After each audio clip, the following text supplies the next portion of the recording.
Charlotte, North Carolina. The evening sun casts long shadows across the manicured lawn of our two-story colonial home in the prestigious Myers Park neighborhood. I stand in the kitchen, the aroma of garlic and rosemary filling the air as I stir the creamy Parmesan risotto, David's favorite. The wine breathes on the counter, a rich Cabernet I've been saving for a special occasion. Everything is perfect, just like our life appears to be on the surface. Our home is a picture of success. Gleaming hardwood floors, tasteful modern art on the walls, a grand piano in the sitting room that Jayden pretends to hate practicing on. My company, Vertex Systems, has just secured another major contract, and David, my husband and vice president, has been glowing with pride. At 16, Jayden is more interested in basketball and his latest coding project than family dinners, but he still humors us with his presence most nights. Stability, comfort, a life built together over 18 years. Then the doorbell rings. I wipe my hands on my apron, frowning at the interruption. We aren't expecting anyone. Through the frosted glass of the front door, I see the silhouette of a woman, tall, slender, impeccably dressed. When I open the door, she stands there with the confidence of someone who knows she belongs anywhere she chooses to be. Her dark skin is flawless, her honey blonde curls cascading over one shoulder. She smiles, but it doesn't reach her eyes. Mrs. Carter? Her voice is smooth, almost rehearsed. I'm Candice. I don't invite her in. There's something in the way she holds herself. A challenge, a quiet victory. My stomach tightens before she even says another word. I thought you should hear it from me first, she continues, tilting her head slightly. David is leaving you. He's in love with me. The words hit like a physical blow, but I don't flinch. Years of boardroom negotiations have taught me how to keep my expression neutral, even when my world is crumbling. Behind me, I hear footsteps, David, coming down the stairs, his voice laced with confusion as he calls out, "Lore, who's at the door?" Then he sees her. His face changes. Not shock, not denial, just resignation. Candice's smile widens, triumphant. She doesn't know, couldn't possibly know. That Vertex Systems is mine. That David's position, his influence, his entire career exists because I built it. She thinks she's won some grand prize, a powerful executive ready to sweep her into a life of luxury. She spins a story about her family's business empire, her connections, how she and David are meant for bigger things. David says nothing to contradict her.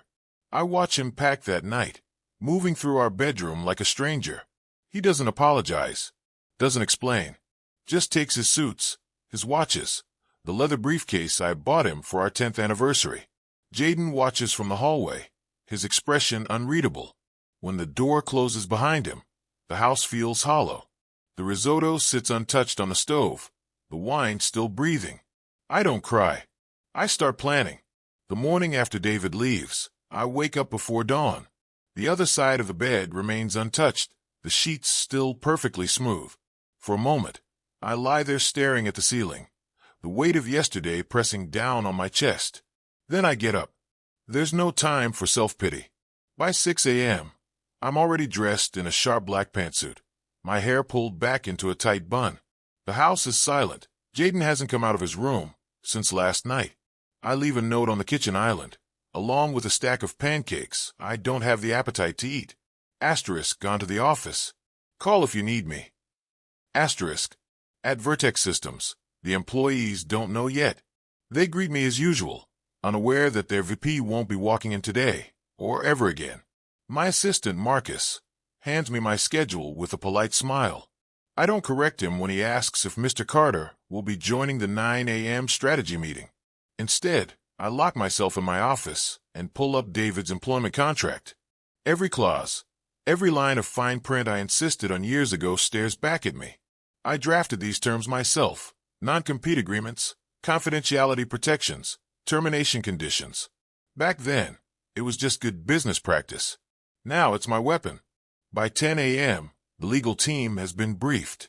By noon, David's corporate access is revoked, email disabled, keycard deactivated, financial privileges frozen. I don't call him. I don't need to. The notification will hit his phone soon enough. I imagine him reading it, sitting across from Candice in some overpriced brunch spot, her manicured fingers wrapped around a mimosa. He'll frown, then laugh it off. It doesn't matter, he'll tell her. Asterisk, I don't need them.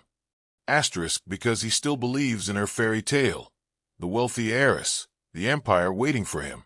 Meanwhile, I restructure. I promote Danielle from R&D to take over David's projects. I meet with finance to reroute approvals. Every decision is precise, calculated. The company doesn't falter. It can't. Too many people depend on it.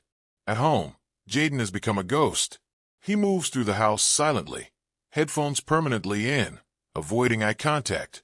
When I try to talk to him, he shrugs. Asterisk, I'm fine. Asterisk, but his basketball sits untouched in the driveway. His laptop, usually buzzing with code, stays closed. I hire a private investigator on Thursday. His name is Everett Cole, former FBI, discreet, expensive. I hand him a single photo of Candice, snapped from my doorbell camera. Asterisk, find out who she really is. Asterisk, Everett doesn't ask questions. He just nods. Asterisk, give me a week. Asterisk, that night, I sit alone in my home office, reviewing quarterly reports. The house feels too big, too quiet. David's absence is a physical thing. A missing mug in the cabinet, an empty spot in the garage. I don't cry. I work.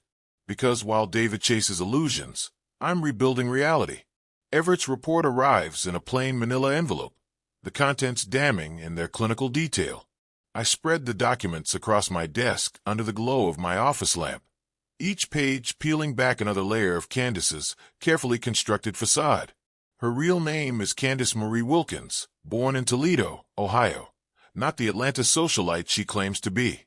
There's no family empire, no trust fund, just a trail of aliases stretching across 3 states, 2 civil lawsuits for fraud, and a sealed juvenile record hinting at scams that started young. The Instagram photos of private jets and penthouse views, all rented for the day, all staged. The LinkedIn profile listing her as a venture capitalist, fabricated. The credit report shows maxed out cards, a defaulted student loan, and collections notices from high-end boutiques, where she charged thousands in designer clothes she never paid for. A mugshot from 2 years ago stares up at me. Her hair darker than, her smile absent, arrested for identity theft in Miami. The charges were dropped when the victim, an elderly businessman, mysteriously declined to press charges after she made amends. I traced the outline of her arrest photo with my finger. She's good, not just at lying, but at selecting targets. Middle-aged men with fragile egos and full wallets. Men like David, who crave validation wrapped in youth and beauty. Everett's notes mention a pattern.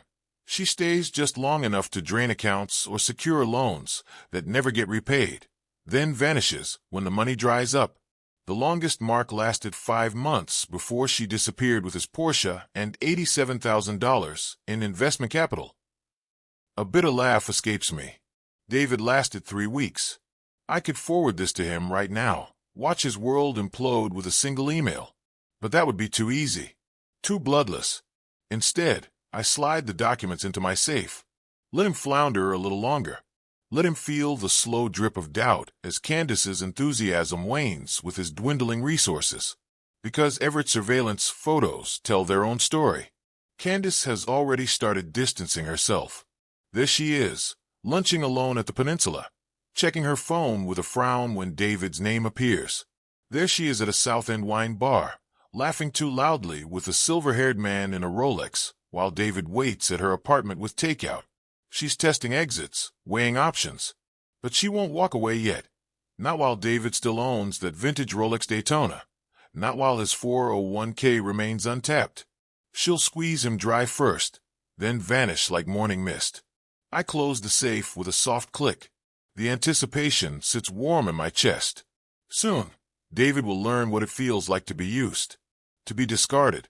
And I'll be watching. The loft apartment in South End smells of stale champagne and expensive perfume when David wakes up alone again. The silk sheets on Candice's side of the bed remain perfectly smooth, untouched. He checks his phone for the 14th time this morning. No messages, no missed calls. Just another notification from his bank about overdraft fees. The bathroom counter tells the story he's been refusing to read. Only his toothbrush stands in the holder now. The glass shelf that once held her array of luxury skincare products sits bare except for a half-empty bottle of his aftershave. He notices the medicine cabinet hangs slightly ajar, and when he pulls it open, finds the space where she kept her birth control pills empty. The realization hits him like a physical blow. Downstairs, the evidence of her gradual withdrawal is everywhere. The wine fridge she insisted they stock with Dom Perignon sits half empty. The walk-in closet they shared now holds only his suits hanging limply next to vast empty spaces where her designer dresses once crowded. He finds one of her diamond earrings under the bed, the pair he'd charged to his nearly maxed-out Amex just 3 weeks ago. His fingers tremble as he logs into their joint account, the one she convinced him to open for their future.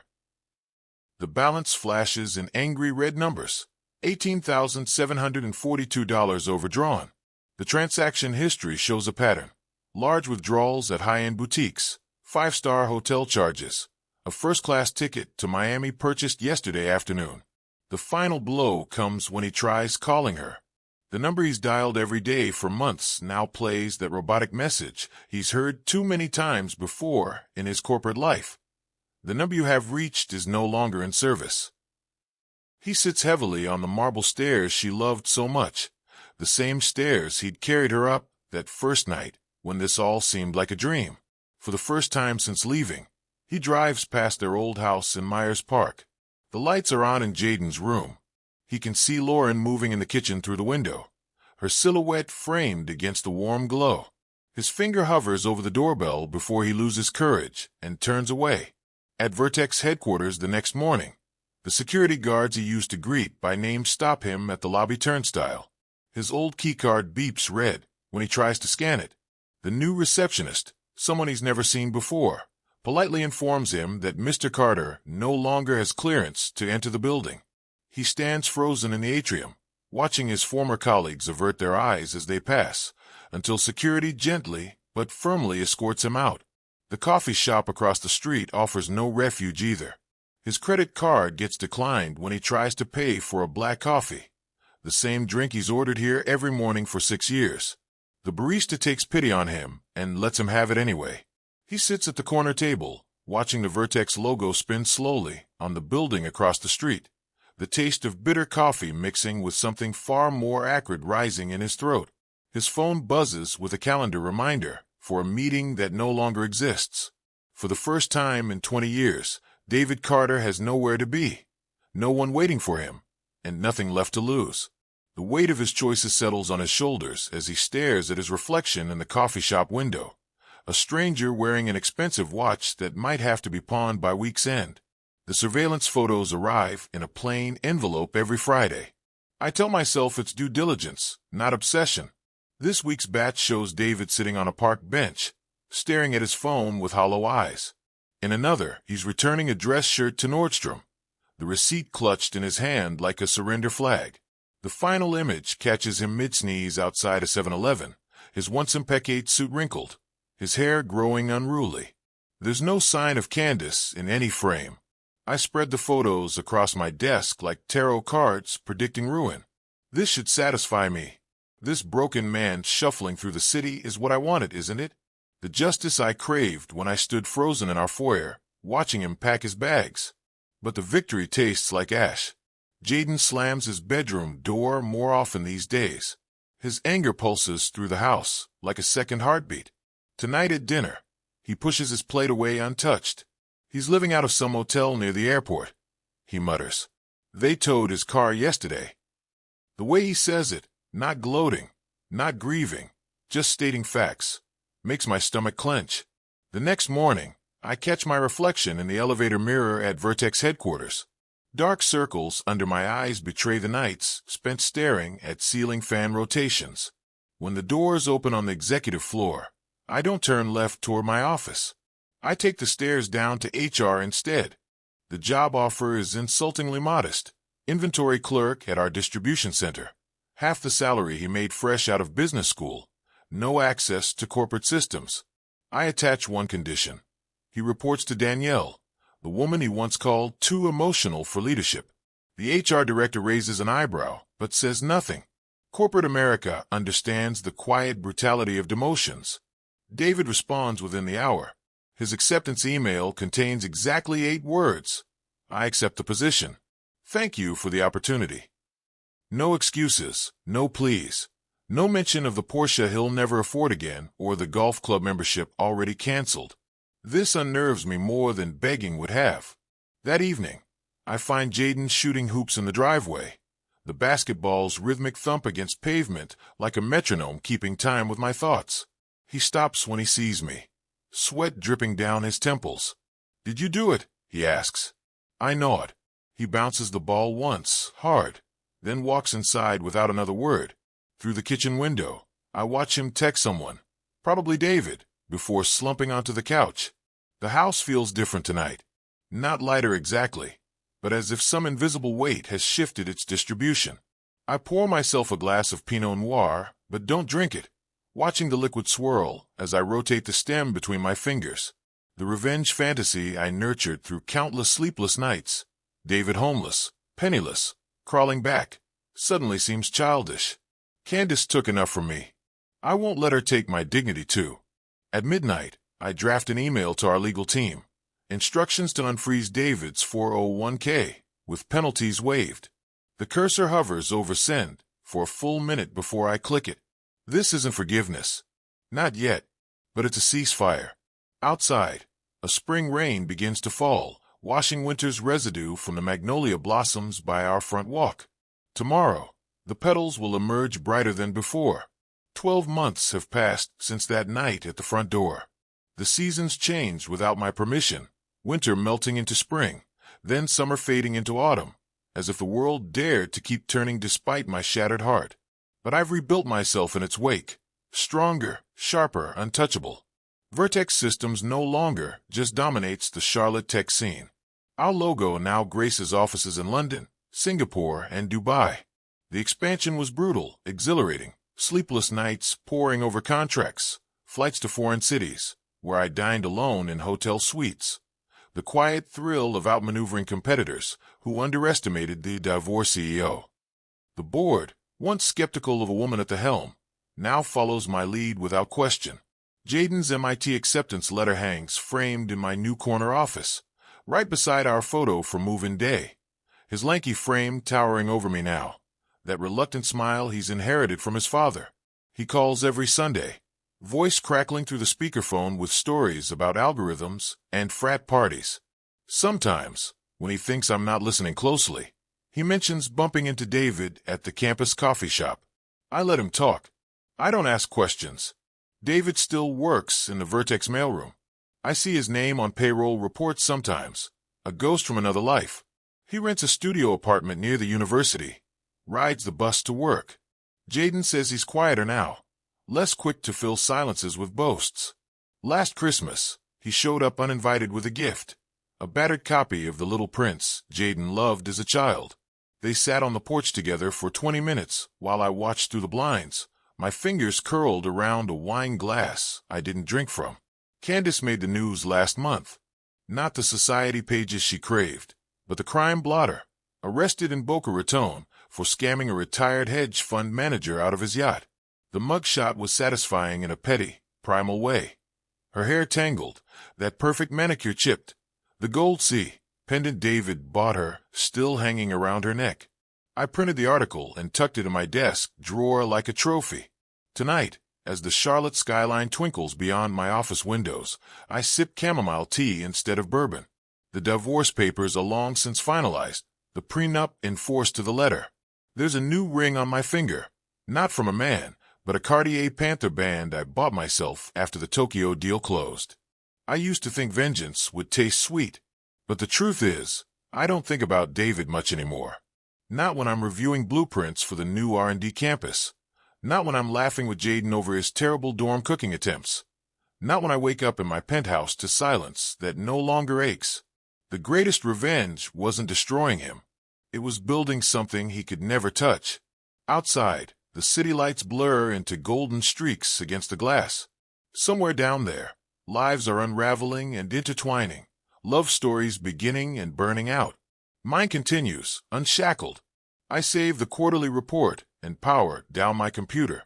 The night is mine. The future is too.